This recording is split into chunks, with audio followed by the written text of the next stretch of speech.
Alam ko na nung pumunta kayo sa kapihan, kayo ay nagulat sa nakita ninyong libingan ng mga baby. Nadurog ang puso ko sa kwento ng isang ama na namatayan ng sanggol dahil pinagbawalan siya ng mga lider ng SBSI na dalhin sa ospital ang nag-aagaw buhay na niyang anak. Hindi na pagamot hanggang pumanaw na lang si baby. At mas masahol, basta-basta na lang nilipat ng libingan. I understand that this father is here today at atin siyang makakapanayam. Ngunit, ako po'y nagsaliksik pa ng mas malalim at pinagtanong-tanong ko kung sino-sino ba ang namatayan ng anak na sanggol sa kapihan. I was shown this sheet of paper. Mr. Chair, napakadami po nito. In fact, if our informants are to be believed, higit 200 ang namamatay na mga bata from the ages of newborn to 4 years old. If this is true, why so many dead babies? Why are we allowing children to die? Di ba natin inaalagaan ang mga sanggol sa kapihan? Di ba padron po ninyo si Santo Niño? Bakit nangangamatay ang mga ninyo at ninya? Mamaya po tatanungin ko sa NBI na kasama sa exhumation what findings they can share with us. Kasi nakakabahala talaga. Kung hindi man pinatay na sadya, ay pinatay sa kapabayaan. At mula naman po sa baby, papunta naman sa elderly. Walang patawad itong mga leader ng SBSI. Mr. Chair, gusto ko sana siya ipaimbita sa inyong komite, sa ating mga komite sa hearing ngayon, ngunit napakaalaman ko na siya ay sobrang tanda na at matindi ang mga sakit sa katawan. I would like to play this video of Manong Pedrito, taken by my staff. Siya po ay tinorture, di umano, ng mga tauhan ni Mamerto Galanida sa harap ng kanyang pamilya dahil inakusahan niya na kinulam siya. Mr. Chair, I have a copy of the affidavit of Manong Pedrito that I wish to share with our committees, and with your permission, palihog, I would like to play this video. Dati, close kayo ni Mamerto, pero pinagbintangan ka niya na may black magic at kinulam siya, tama ba? Pagtukar ato, di ko na nga, di pasumilan ko kung anong gidautan. Mutong gidakop ko. Iko, alas 4:30 man dito sa Kamuntagon. O asim ko na bahin to kung malipog ko irelo, kabati man ko mga tao nga marag kuan ba, sulti na baghinay. Unsa, how to put it, andakan sila? Katuhong sundang mga manakataas, tulok ka buok. Gihulbot og isa, gibutang sa gisanding espektahan sa ang kwarto. Unsa, lugwa ko nga to kay kuan man. Pag umangkon sa message, pag abrik doon sa, Noy, bakod kay taguan ko na ka Senyor Aguila. Bakod kay taguan ka, tanda dyan mo ko ta. Kanalaw Senyor Aguila ni mo. Sus, paglagwa na ho, ma'am, kayo may abri na itong abri spiritual. Bang! Pinaputukan ka? Salba. Sino nagsalba? Si Piloy Buntad. Hapa! Ingon, paghapa na ho, pirtahan sa kwarto, yung kita na pirtahan ka na. Lain po, bang! Siya pa rin? Sila diya po. Anong ginamit niyang armas? Maliit o mahaba? Taas. Murag ito, maorag bala di sandonggan nga kabuga. Dok buto. Unsa ila ka dito kong gigapos mo na. Araw-araw din hinagapusa kay luag man sa din hinia. Kini man din hi. Diyon ana di. Di kati ko utong labas. Nalakaw man to gidamon ko nila ingon nas pidoy nga. Nigam na to kano. Iko unsa malagi hon sa ato kaniko kay wa to ko mamahibaw ana nga kasalanan. At least pagmangkon ko ga ako, nga wa man ko ikibuhat. Og ari ito ibase sa Dios, ang tao magsulti og di makasalata sa Dios. Mo nangangaho, ang tinuod dyan mga isulti. Nung ginapos ka, maraming sumama? Daghan sila. May dala silang armas o wala? Ang hiringan isa ka buok. Sino nagdala ng armas? Si Pidoy buntag. Ila kung di patindog. Pero paghapa lagi na ho, ma'am. Pagtambalik ko na ka na may hingimdom eh. Paghapa no, kuhan ila kung gigapos nga na, samtang gibugkot ko, gibanjak ka ni hindi ni akin eh. Tanaman ako na kamot, ma'am, tiniog kiri. Sa epekto na, ma'am, sa akong sakit, binanjakan. Unsa gitumban pa ni ang gibugkot, samtang gibugkot ko din na. So nadapa ka? Oo. Lulo, grabe lapok ni hong dinhi, ma'am. Kay buwan mo to. Ba't ikaw ang pinagbibintangan? Sino nagsumbong? Sino nagutos sa kanila? Wa ko kay bawo kay siya nagsulti, basta kay gidakop lamang ko sang bahay. Ug naa may ilang pagtuo sa tao ug sa Dios, ako na po labuan pa sila na ako pagtuo. Ang tao ko nung katang kalagi ba ibayad. Unsa mahibayad galag makadaot kong tao, nga akong kalagi sa kabuok. Wala yaho. Humagapos gi naglakaw mi nga to saka sa kabod member. Pero wa ko sa sugdan makaibaw og asa ko dayha. Kay wa pa rin ko magbuhat may ma'am. Magbuhat. Isa ka tao nagtukod sa likod. Gahapon iskilid. Hadlok sa budagan ko nga kanin tao ma'am ug basta gapuson di na kadagan. Makalakaw kapilo di kadagan. Masir ko ra abusahan. Kay ang katig-katig gud sa tao sa mas baroto kini man katig ug baroto pa pambut pa. Ug di nga ka makaingon anak, di ka mutulin. Hinay mo ikaw. Pag abot sa bahay ni board member, kung mo kay naghinuktok mong kumam ka mura mamong nadaog ang kalibutan para sa ako. Unya, nag-ingon ka na sa bangko ingon na naglingkod. Ibirahan hong din niya, mama, hong ibati ron. Disumbag. Kinsa nagsumbang? Pidoy. So si Pidoy yan. Oh, kini og agdire. Anong motibo ni Pedoy? Bakit siya nanuntok? Mo na hibis agila. So si Jang Hipis sa kanila. Sa pagsuntok ni Pedoy, ano nangyari pagkatapos? Sakit ang dinhi. O dire. Tanaman hong kamoteng kusoso. Epekto sa dinhi o dinhi. Ato kaya yung adlaw. Grabe sakit ang dinhi amam. Sud sa upat ka adlaw. Dinhi. Gaano katagal yung pag-torture sa inyo? Mga isang tunga ka oras, ma'am. Sa Sa aho ng... sa bahay ni board member na tabo. Oh, Walang naka-witness? diha. Isang misis diha. Sila tanan sa pamilya. Oh. Pagka humanan to, kay humanan ko sumbaga di diha. Ingon si Pidoy. Si board member imong azohon karon nga adlaw no. Gikan karong buntag. Kutob alas 12 nga si board member maadto na kay ug Pidoy, board member maadto ko lang kutob alas 12 balik man ko pag alas 12. Pagka alas 5 ihatod kan si Ring. Sementeryo. Mo na klarohay pagkasulti. Mo na kan Pidoy sulti. Kay pusilon tali kwanto. Pagkatapos, umuwi ka sa inyo. Di pasuro isa mga tiwara sa mga kasada nagtungana. Walang sumama sa inyo? Silang tanan kumpleto sila. Ang katong mga gila. Mga gila. O hintayin tabaw to kataw o ubos baka sa 30. Mga armado o mga sundang. Usaray armas na kanang mo ingon. Paano ka nakauwi? Sino tumulong sa'yo? Ila man kung basta ganaman ko nila hala uli na. Wa na bang ano din diya. Uli ko sa ahong balay. Uli ko. Nagkauli ko mga alas 9 o alas 10. Huwag ko'y pamahaw pa.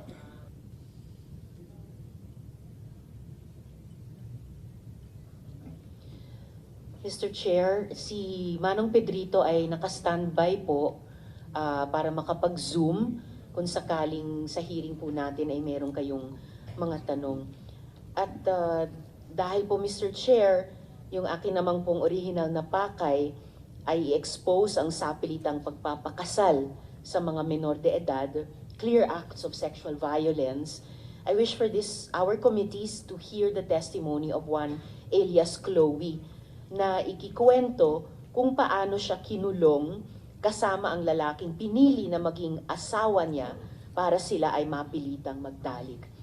Mr. Chair, gaya niyo po, gusto ko po na magtatapos ang hearing na ito, hindi lang na haharap sa batas ang mga may sala, kundi matiyak natin bilang Senado na hindi mapapabayaan ang mga miyembro at dating miyembro ng kultong ito. I trust that the DENR, the DSWD, and the DepEd will share the reintegration and rehabilitation plan for the people of Kapihan and the ways by which the state, working as one, can help the community move forward with hope and dignity. Daghang salamat, Mr. Chair. Yes, go ahead, Senator Risa. Salamat kaayo, Mr. Chair. Bago po isagot ni Sir Randolph yung tanong ng Chair, i-share ko lang po sa inyo, Sir Randolph, yung amin po ni Chair Doroy at ng aming mga komite na pakikiramay po sa inyo dun sa pagkamatay ng inyong baby.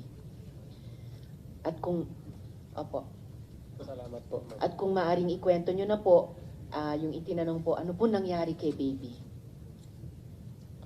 Ako pala si Randolph Jason Balbarino. Pwede po ba na may magbisaya, sir? Pwede po. Okay. Salamat. Sa niadtong December 14, 2020, niadtong adlaw sa kadlawon dito ko nanagat. So pag uli na ako pagkahapon dito na nahibaw-an na akong bata ang awang asawa nga nanganak na dahil siya. Mr. Chair, kung maaring si Attorney Dano mag-translate lang sa sinasabi ni Sir Randolph. Thank you po. Thank you, Senator Risa. Attorney Dano, you are the legal counsel of Task Force Kapihan. Yes po. Andito ka na last time, di ba? Yes po. Okay. Resource person. Please translate para for everyone's consumption. Thank Okay? you, thank you. Thank you. Go ahead. December 14, 2020 nanganak ang asawa. Noong December 14, 2020, nanganak yung asawa ko. Ni atong kadlawon atong adlaw dito ko nanagat. Ja pagkahapon dito na nahibaw-an na nanganak na dayaw ang asawa. Early morning, madaling araw, nanganak na pala yung asawa ko. Pero galing ako ng nangingisda. Pagdating ko, nanganak na yung asawa ko. Mauto na pag-abot na ako sa bahay, sugat akong bata nga nabilin sa bahay. Kaya dito naman ang asawa sa function hall, paanak. Sinalubong ako ng anak ko. Pagdating ko sa bahay, andun na pala yung asawa ko, nanganak doon sa function hall. Na tinatawag nila na Medica Perfectua El Salvador. Tinatawag na Medica Perpetua El Salvador. Mauto nga, Sandali. Anong tingin mo doon sa lugar na yun? Is that a hospital, clinic, or paanakan, or what? Kaya- Tanong niyo mo.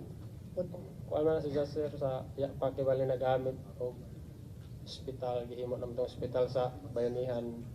Murag, kuha na siya bisita ganun sir sa kapihan. Before siya ginawang hospital, dati siyang function hall ng bayanihan ng SBSI. So, nakakita ka na ng hospital, di ba? Yung regular hospital. Apo sir. So ngayon, yung function hall, ginawang hospital, ano tingin mo? Ba siya? Pareho lang siya sa hospital sa gawas? Sa labas? Magkaiba. Anong pagkakaiba? Kasi parang kwarto-kwarto lang sir sa Kwarto lang, Oo, kwarto. walang gamit, May- equipment, mga health equipment. Mayroon Ha? mayroon din sir. Anong klase equipment? Yung pang kuhan sa ihi, laboratory. Ano? Yung laboratory sa ihi. Laboratory sa ihi, meron sila? Awa namang pang-examine sa ihi. Examen sa ihi, Oo. examen sa tae. Oo, Meron sila? Na dito. Sigurado ka? Sure ka sir. Dali ha. Totoo ba, Mamerto, Galanida, meron kayong ganong equipment sa inyong hospital? Ihian, yung laboratory? Hindi po alam. Hindi ko alam po. Okay, Jerens, No. meron kayong ganon? Ihi, examine. Your Honor, yung Panahon po ng 2020, hindi pa po ako yung presidente. Hindi ko po alam. Hindi pa panahon nito? Hindi pa po. Hindi pa ikaw ang presidente, Hindi pero pa. membro ka na during the time. Membro lang. Okay. Mr. Chair, Yes, yes. follow up lang po kay J. Renz Kilario. Sabi niyo 2020, nung nangyari ito sa baby ni Sir Randolph, hindi pa kayo presidente ng SBSI. Pero di ba nung 2019, the year before, nung lumindol, kayo yung nagtawag sa mga tao na umakyat mula sa poblasyon, paakyat dun sa kapihan? Hindi po. Kasi hindi ko yung presidente. So, ordinary Terence, member lang po ako. Makinig ka ha. Nakakulong ka na ngayon, tapos magsinungaling ka pa ha. 2019, lahat sila, whether yung bumaligtad na membro ninyo o yung mga nandoon sa loob, ikaw ang tinuturo 2019 na nag-auhag, nagkuhan sa kanila na umakyat kayo dito at matutunaw ng mundo. Ikaw ang sinasabi. Hindi ka pa nga presidente noon, but you were recognized as Senior Aguila already. Hindi ka pa na presidente dahil buhay pa yung dating presidente at that time. Hindi pa ikaw presidente, pero acknowledged leader ka na nila, Senior Aguila. Hindi po. Kasi yung leader namin yung presidente at hindi po yan totoo. Yung nga, sinasabi na nga na ikaw si Senior Aguila at that time pa. Are you Senior Aguila or not?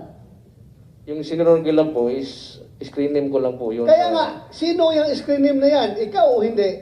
Ako yung... O ikaw pala eh. O sino pang ibang Senior Aguila na sinasabi nila ngayon na nagtawag sa kanya na umakyat na kayo dito sa kapihan at matutunaw na ang mundo. Yung dapa na yan, matutunaw na. Kapihan na lang ang maiiwan. Matira. Yung Aguila cluster, hindi lang po naman ako yung Aguila. Kasi yung... Wala akong sinasabing Aguila cluster. Ang sinasabi ko, Senior Aguila. Are you or are you not Senior Aguila?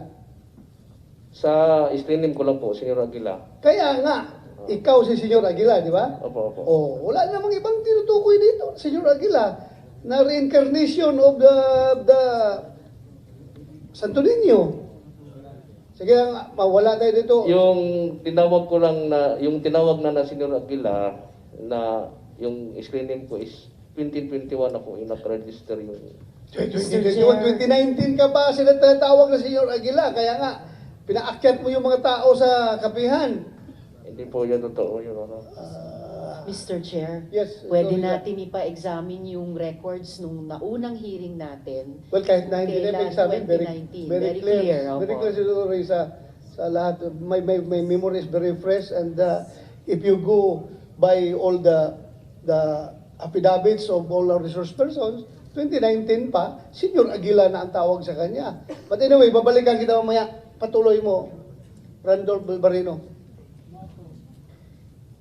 Mga to nga pag naghumanahog ilis ngadto ko sa function hall na magigila na mo nga Skibali Hospital. Pagkatapos ng magbihis, pumunta ako agad sa function hall na hospital namin. Mga to nag-istorya mi sa akong asawa o gidara kang gisubayan o unsay nahitabo sa ilang pagpanganak. Pagdating ko doon, nag-usap kami ng asawa ko at sinasalaysay niya yung nangyari sa panganganak. Matod pa ni akong asawa nga si Melanie nga naglisod siya panganak tungod kay ang bata naguna ang tiil. Ayon sa kanya, sinabi sa akin na nahirapan siyang manganak dahil nauuna yung paa. So breech birth po. Suhi. Para sa Suhi sa Suhi. suhi. Mao to nga subay siya nga dili murag kasurindiro na siya tungod kay ngani ingon siya lugos na siya kaginhawa. Muntik na siyang bumitaw, nahirapan na siyang huminga. Mao tong ikasaban siya sa mga kumadrona nga dili magtalaw-talaw kay maunsa man siyang kinabuhi og mo kibali mo surrender siya sa na dili niya may pagawas ang maong bata. Pinagalitan siya ng mga komadrona, yung nagpapaanak sa kanya, na dapat di matakot. Mao to nga So, Sir Randolph, so nung yung asawa nyo, muntik nang bumitaw, nahihirapan huminga, hindi ba tinulungan, guminhawa ang pakiramdam ng isang bagong panganak ng mga kumadrona? Pinagalitan lang, hindi ba siya mas inalagaan pa? ang ilang gibuhat sa mga kumadrona kay para to ma-confident isang nahuna nga ipagawas ang bata kay Para makampante, ang ginawa ng mga komadrona ay mao tong ilang giadog si og ang asawa mo ra gipugos og tulak ang tiyan para mugawas ang bata unsa ingon si na tinulungan yung ng mga komadrona na masiog, mapush yung bata para lumabas. mao to nga ingon si nga sa diha nang nahawiran ang tiil mo ra gi pugos tugod to nila og pagawas para ang si Jama libre mabuhi. Nung lumabas na yung paa, sa pilitang hinila Hinila. yung mga paa para mailabas at saka ma-save yung nanay. Bago po lalabas yung baby, hindi ba sinubukang, dahil kumadrona, na ang tawag mo doon, yung imasahe para medyo maging tama yung posisyon ng baby? Mas ulo muna mauuna. Hindi po sinubukang ganon, hilutin na umiba yung posisyon ng baby. Dili naman to madaog hilot ma'am kay bali panahon naman to sa isang pagawas nga to dili na naman to pwede. Hindi na pwedeng hilutin kasi kabuanan na. Saan yung asawa mo ngayon? Sa kapihan. Ano ba sa kapihan? Ikaw nasa baba ka na. Bumaba ako sir. So nandun pa siya sa kapihan ngayon? Opo sir. Pati anak mo? Nandun yung Ilang anak mo andun sa kapihan? Dalawa sir, babae. So may asawa na naman siya iba ngayon doon? Wala Yun pa? ang pinag-asawa nila doon sir. Ha? Yun. Nag-asawa na naman doon? Sa pilitang pinag-asawa ng Pinag-asawa ibang lalaki. ng ibang lalaki? Opo sir. Ikaw, nag-asawa ka naman sa baba? Hindi pa sir. Wala pa? Opo. Continue. Na-interview mo yata yun, Sen, yung asawa niya. Well, yung asawa mo, pati yung kanyang alleged na bagong husband, tinanong ko doon kung talagang sila ay nag-asawa na. Complete denial sila na hindi daw nag-asawa. Sabi ko, pupuntahan ko yung, sabi ko sa babae at saka sa lalaki, pupuntahan ko yung bahay ninyo. Kung makita ko doon na andoon yung mga gamit ng lalaki, ibig sabihin, nagkukuhabit kayo in one dwelling. So, ibig sabihin, nagsama na kayo. Kaso lang, hindi ko na napuntahan. But anyway, continue. Mao to nga pagkugos na sa bata na tinga ako kay ang isang lawas padzok. Nung inakay ko yung kinarga ko yung bata, nakita ko na pale yung buong katawan ng bata ay pale. Maputla. Maputla. Anda pagka matinga po ko sa tong bata kay naibuwa manggawas gani sa baba. Yun din may mga bubbles din, may mga na lumabas sa bibig ng bata. Tapos, hindi ka nagpumilit as a father na ibaba na sa ospital yung bata para masave yung bata? Mao to yung gusto sir nga gusto na nga may baba gud ang bata sa ospital sa Socorro. Oh, you're the father. Dapat binaba mo na, dinala mo sa ospital. Bawal kasi doon sir. Bawal. Sino po Sino nagbawal? nagbabawal? Si Senyor Aguila sir. Sino Aguila? Binawalan mo na ibaba yung bata na agaw buhay.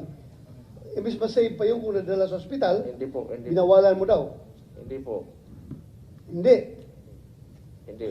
Dahil hindi ako yung presidente noon. O paano nga siya makapagbawal? Hindi daw siya presidente noon.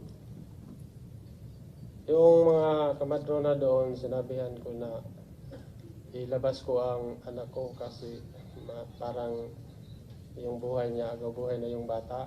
Oh. Tapos sabi ng mga kamadrona na pinagbabawal kasi ni Senyor Aguila, wala tayong magawa. Sino yung mga kumadrona na yun?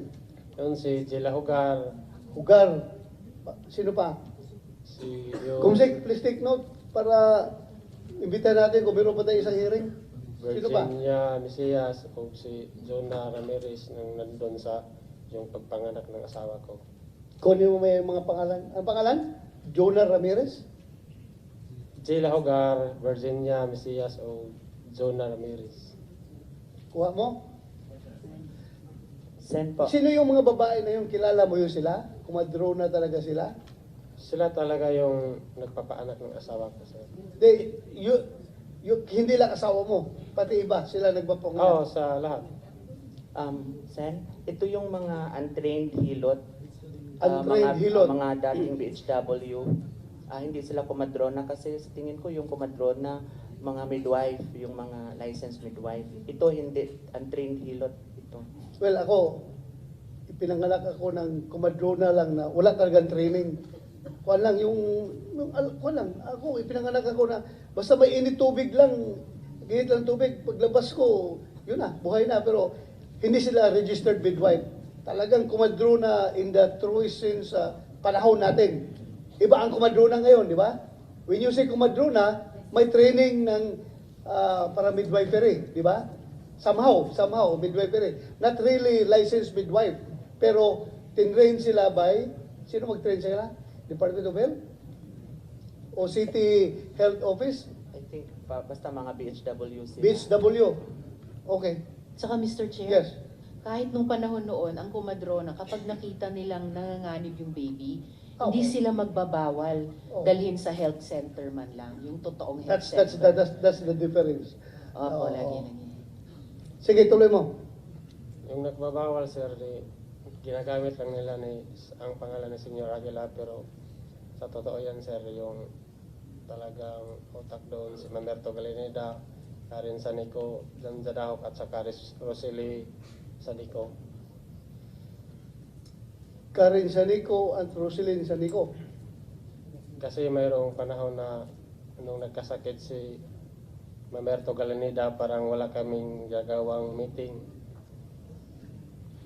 Kasi yung may nagsabi sa doon ko na nalaman nung bumaba na ako, sir, yung parang sinaligan ni Mamerto Galineda na isa siyang driver.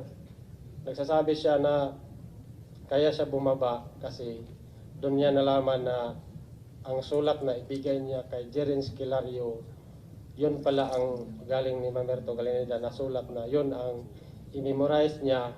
Tapos pag magkaroon ng general meeting, yun ang isasabi niya sa mga tao. So meaning, gusto mong palabasin dito ngayon, gusto mong malaman ng committee ito na si Jerez Aguila ay under the dictates of Mamerto Galineda, Karen Sanico, and other officers ng SBSI. Yan ang gusto mong ipalabas na impresyon? Apo, sir. Na si Jerez Esquilario ay parang figurehead lang? Apo, sir. Front lang siya. Ang nagdidesisyon talaga, ito matatanda. Apo, sir. Yan ang gusto mong sabihin? Yun, sir, kasi doon ko nalaman na kasi yung pagbaba din ng parang kusinero ni Jerin Esquilario. So, nagtanong ako, bakit bumaba ka? Kasi kung ano ang makain ni Jerin, niya nalaman ang mga mali na mga ginagawa nila doon sa loob. Sige, continue. Mao to, sir, na waya ko'y nahimo sa akong bata nga ahong maipagawas. Wala akong nagawa, sir, sa anak ko na mapalabas doon sa kapihan. So, namatay lang yung anak mo doon. Di pa, pagkapit sa 15 sa December 2020, Ilang days siya buhay? 2, sir. 2 days. Opo. After Pero that, hindi pa siya nakaiyak, sir. hindi pa nakaiyak. Oo. Mula ng pagdating ko, hindi pa siya umiyak. So parang hindi siya nakaunang paghinga Kasi Oo hindi po. pa siya nakaiyak Oh, pagkapanganak. yung laway niya, yung palaging lumalabas yung bula. Bumubula lang. Oo po. Alam nung asawa nyo na humihingi kayo ng permiso na ibaba yung baby nyo sa ospital. Oo, ako sa nga nisang giingnan na ato ning igawas kay og dili na to ni hospital, mamatay ka din bata kay. Sinabi nyo rin yun dun sa mga kumadrona, untrained man. Sinabi nyo sa mga kumadrona na pag hindi nyo pinayagan ako ibaba si baby sa ospital, mamamatay siya.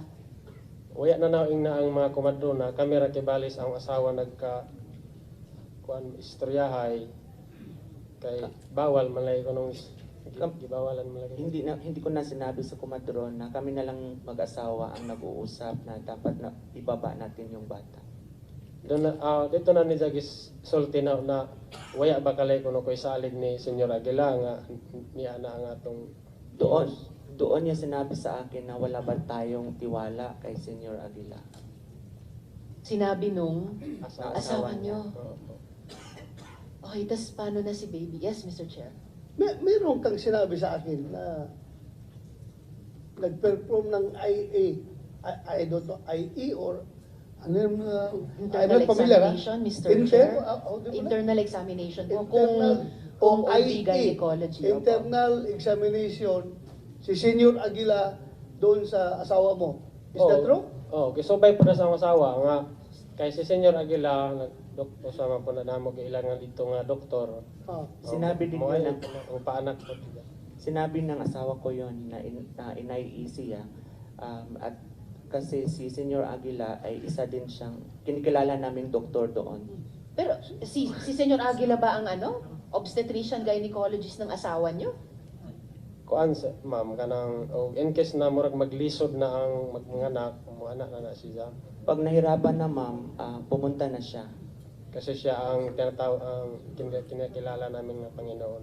Kasi So siya for the record, sinabi ng asawa mo na si Senyor Aguila nag-conduct ng IE sa kanya, internal examination.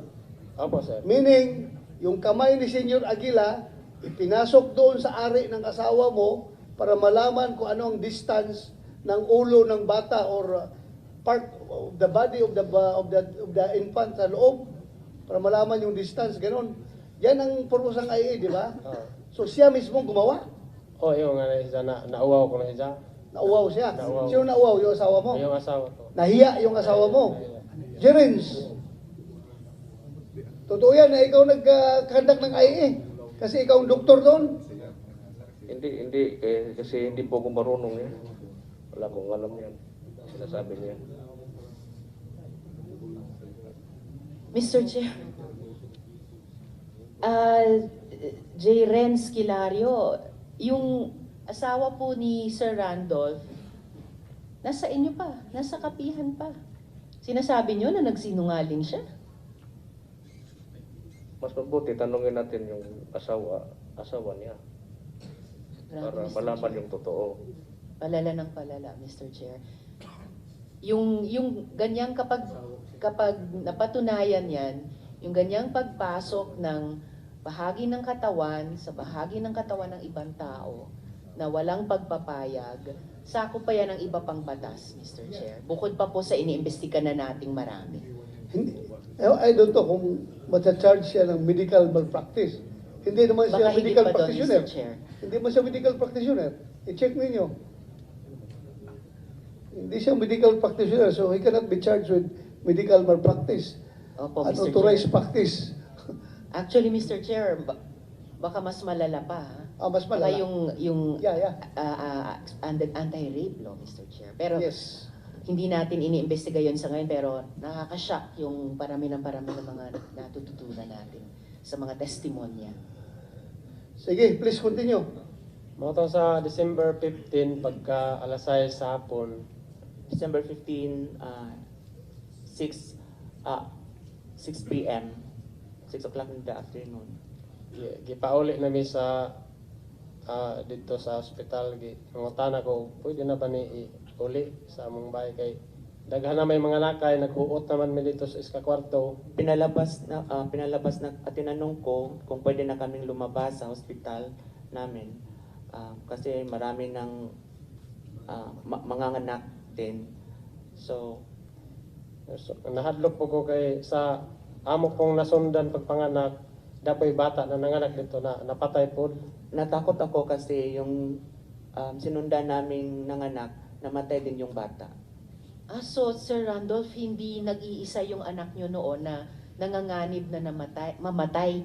May nabalitaan kayo, yung mismong mga araw na yon, may isa pang baby na namatay na unang namatay. Oh, diya, ma'am. Sige po, ano po yung mga susunod na nangyari? Mao tong pagka alas 6 nang uli namin sa bahay namo dito sa amo na katong gipuy-an so dapat sa kapihan. Umuwi na kami ng 6 o'clock in the afternoon kasi malapit lang naman yung bahay namin sa ospital namin. Tong ako nag-aliglar sa akong bata ko to alas 12 kugos-kugos na ang bata. Ako yung nag-aalaga ng bata until 12 midnight, hanggang hating gabi. Mao to nga kapoy ng lawas wa ito pila na to gunad pas dito pas function hall ako ito ging reklamo ko sa akong asawa nga mopoli ana si Jag bantay. Matamlay, mahina yung katawan ko kasi wala pa akong tulog. Kaya sinabi ko sa asawa ko na siya muna ang magbantay ng bata, mag-alaga. Pero Randolph, kung ako yung tatay noon, nakita ko yung bata manganganib, bahala na kung patayin niyo ako, Senyor Aguila. Itakbo ko talaga yung anak ko doon sa baba para masave yung bata. Bakit hindi mo naisip yun? Kung ako, mag-suicide ako ha. I-suicide ko, takbo ko yung bata ko. Sige, bully niyo ako, Aguila. Bulihin niyo ako, basta dali ko itong bata sa ospital. Hindi mo naisip yun? Nakauna ako sir pero wala akong magawa kasi yung asawa ko nang sasabi na wala daw akong tiwala kay Senyor Aguila.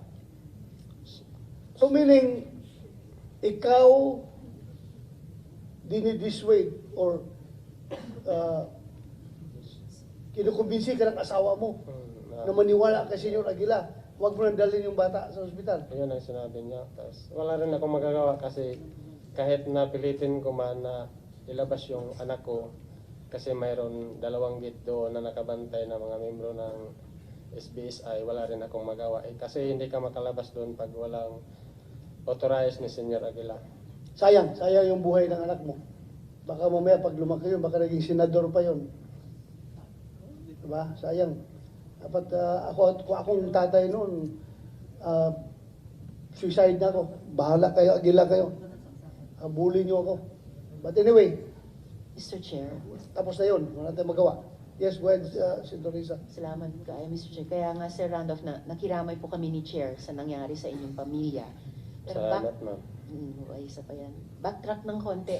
Nung 6 p.m., inuwi nyo na yung mag-ina nyo, nagbilin ba yung mga kumadrona? Dahil yung asawa nyo, nahirapang manganak, muntik siyang bumitaw, nahirapan siyang huminga, then yung baby nyo maputla, bumubula ang bibig, di siya umiiyak, suhi pa siyang ipinanganak. Yung ganyan medyo mas high risk na delivery. Nagbilin ba yung mga kumadrona paano yung mas dagdag na pag-alaga dun sa ina, yung asawa nyo, at dun kay baby? Meron ba silang gano'n na instruction sa inyong magulang? Nangutan na ko og okay na ba ang bata igawas?